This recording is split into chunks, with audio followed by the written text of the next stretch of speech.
Why do you need all the stones for this specific power, right? Because, surely you could stop half the world existing with the reality stone.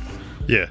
Or half the universe. Yeah. Who cares? Well, yeah, so this is a spoken about thing. Okay. So, Power Stone, it's a fountain of raw destructive force.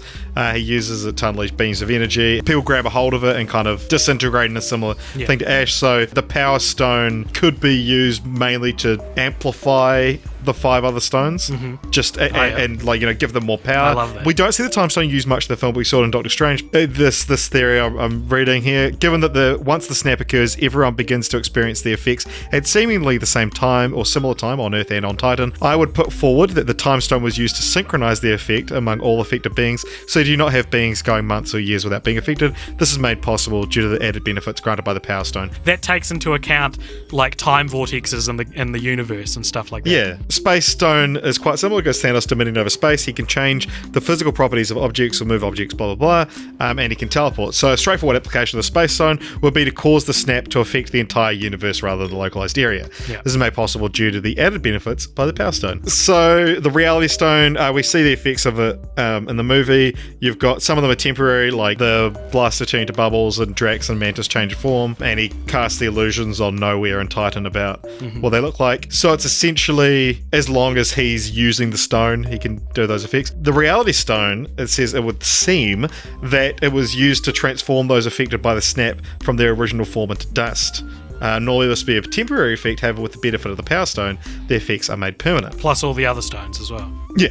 So the Soul Stone, he actually only uses it once to locate Doctor Strange. When he's, there's 50 Doctor Stranges, you see the Soul Stone light up, and that's how he identifies the correct Doctor Strange. You'd seen the logical usage of the Soul Stone and the snap was to locate all of the souls in the universe to establish the total amount of souls which could be affected. To differentiate between sentience and like just living. And life, yeah. Like plants don't have souls, and plants are living, but you don't see half the plants disappear. Okay, so finally we had the Mind Stone. We know from Age of Ultron that when the Mind Stone was examined, it came across like a super advanced, highly compact supercomputer that is known to grant mind control powers, increased intelligence, along with generating materials for vision, such as cloaks and human appearances, and firing beams of energy. For the explanation of the usage of the stone, we are going to lean into the first usage, that of the supercomputer. If the Soul Stone were to create a list of all souls in the universe, this data set would be ridiculously large and dense. As such, even for rather basic operations, you would need a lot of processing power to interact with it, much less make logical decisions. This is where the Mind Stone comes in, as it is a supercomputer operating at the same level as the other Infinity Stones.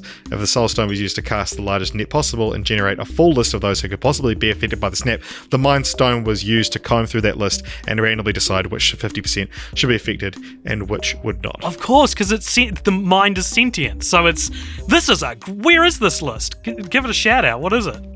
Someone posted on Marvel Studios, RGTXD26 posted a very short explanation of what they thought happened, and then one of the comments, which has 1 point, 2 now that I've just upvoted it.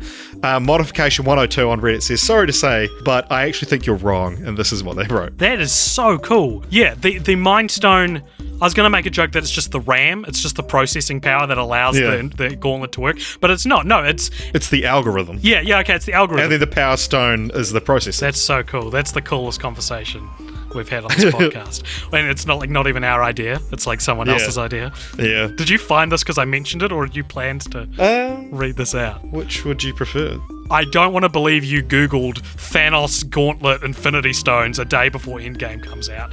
So I'm thinking you had this planned.